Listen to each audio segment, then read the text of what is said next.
திமுக MP Trichy Siva நம்முடைய இணைப்பில் இருக்கிறார். வணக்கம் சார். இப்ப மத்திய அரசு ஜல்லிக்கட்டு நடத்துறதுக்கு அனுமதி அளிச்சிருக்காங்க. இது குறித்து உங்களுடைய கருத்துக்களை நீங்க பதிவு செய்யலாம்.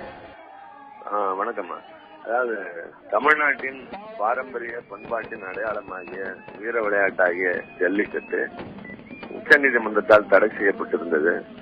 பொங்கல் நெருங்கிக் கொண்டிருக்கிற வேளையில் அதை நடத்திட வேண்டும் என்ற ஆர்வமும் துடிப்பும் தமிழ்நாட்டில் இருக்கிற பொதுமக்கள் இளைஞர்கள் எல்லோரிடமும் மிகுந்திருந்த நேரத்தில் அதை நடத்திட வேண்டும் என்று வலியுறுத்தி திமுக பொருளாளர் தளபதி அவர்கள் ஒரு போராட்டம் நடத்துவதாக அறிவித்திருந்தார்.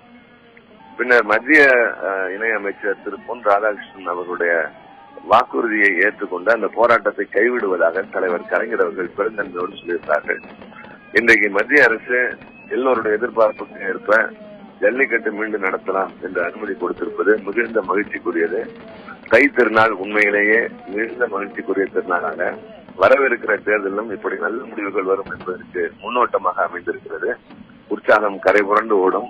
தமிழ்நாட்டில் இருக்கிற இளைஞர்கள் தங்கள் வீரத்தை நிலைநிறுத்தி தமிழ்நாட்டின் பண்பாட்டை காப்பாற்றுவதற்கு வழிவகுத்த மத்திய அரசுக்கு நன்றி தெரிவித்துக் கொள்கிறோம்.